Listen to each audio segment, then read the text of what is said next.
Dear students, so we have started audit report. The first video has already reached you, very small video that I gave the idea of what is audit report. Audit report unit 5 become 4th semester. Your paper is auditing and assurance. So in this video, I'm going to discuss the contents of audit report. What are the things generally audit report should contain? The contents of audit report. There may be a question, explain the essential contents of audit report. See, in case of Companies Act or whenever audit is done according to some act, then the act specifies what should be the content mostly. And in case of other, suppose organization, sole trader in partnership, then there is no specific act is there, but there are certain essential contents, minimum contents are there. There's common contents. I'll be telling you the common contents. You can write it, and little bit of explanation we shall give in exam. Common content, very common contents of audit report. So you understand what is audit report. Once again repeating, it's an report which contains the opinion of the auditor regarding the books of account of the organization that he has examined, has audited. This is the opinion. Now in that audit report, what are the contents, the basic essential contents? Number one, please write number one, title. And the audit report at the heading, very top, it should contain the title. The title is audit report. You must write audit report. Otherwise, people will not understand what is it. So title should be audit report. Number one is title. Number two, addressee, ADDRESSE. Generally in companies, what happen, audit report is addressed like this, dear shareholders, respected shareholders, dear members, like that. So addressed to the shareholders. But in other cases, it may be addressed to proprietor or partners or the person who has appointed the auditor. So when you write a letter, you write dear something, no? Dear this, dear that, or respected sir or respected principal, like that. You address someone.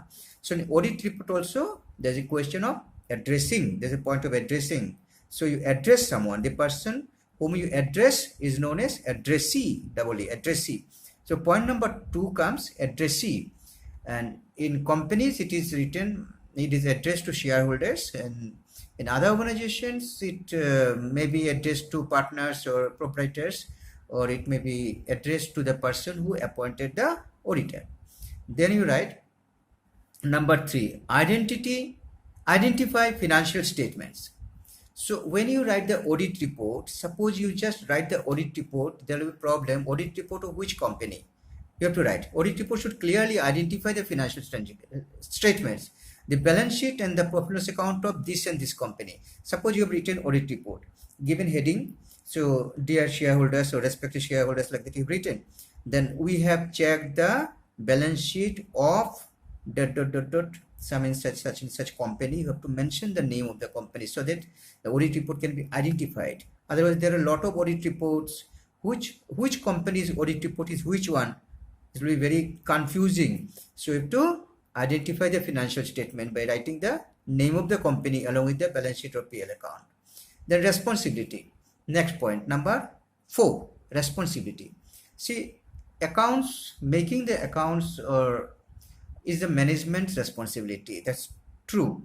But auditor's responsibility is to give opinion on that. That responsibility he has to fulfill here. The scope. What is the scope of the audit report? He has to mention what is the scope, whether the statements are free of all material misstatements, or whether he has got all queries clarified or not. He has to write all these things in the scope.